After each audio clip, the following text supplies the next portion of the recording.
नमस्कार,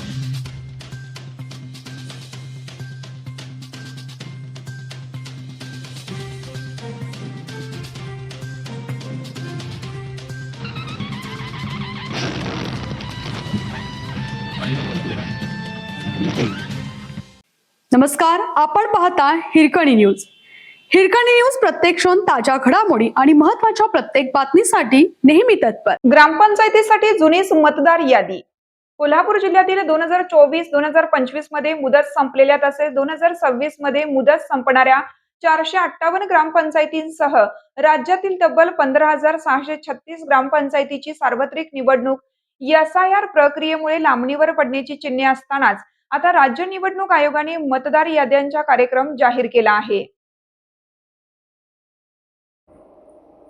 या निवडणुकांसाठी 15 एप्रिल 2026 रोजीची विधानसभा मतदारसंघनिहाय मतदार यादी ग्राह्य धरण्याचे आदेश राज्य निवडणूक आयोगाने दिले आहेत. यामुळे एकीकडे मतदारांची सखोल पडताळणी करून नव्याने मतदार यादी तयार केली जात असताना राज्यातील या ग्रामपंचायतीच्या निवडणुका मात्र जुन्याच मतदार यादीनुसार होणार आहेत.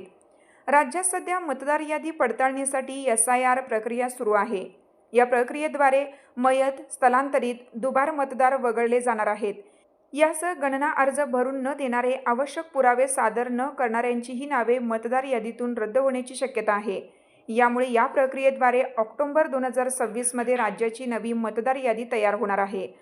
या पार्श्वभूमीवर आगामी स्थानिक स्वराज्य संस्थांच्या निवडणुकांसाठी हीच नवी मतदार यादी ग्राह्य धरली जाईल अशी शक्यता होती. यामुळे ग्रामपंचायत निवडणुकाही लांबणीवर जातील असं वाटत असतानाच राज्य निवडणूक आयोगाने मतदार यादींचा कार्यक्रम जाहीर केला. राज्य निवडणूक आयोगाने राज्यातील 15,636 ग्रामपंचायतींची सार्वत्रिक निवडणुकीची तयारी सुरू केली आहे. या निवडणुकांसाठी प्रभाग रचना झाली. यानंतर प्रभाग आरक्षणाचीही प्रक्रिया पूर्ण झाली आहे. आता 15 एप्रिल 2026 ची विधानसभा मतदारसंघनिहाय मतदार यादी ग्राह्य धरून प्रभागनिहाय मतदार याद्या तयार करण्याचे आदेश देण्यात आले आहेत. मतदार यादी ग्राह्य धरणार 15 एप्रिल 2026. प्रभागनिहाय प्रारूप मतदार यादी प्रसिद्ध 24 जुलै. हरकती व सूचना स्वीकारणार 24 ते 29 जुलै. मतदार यादी अंतिम करणार 4 ऑगस्ट.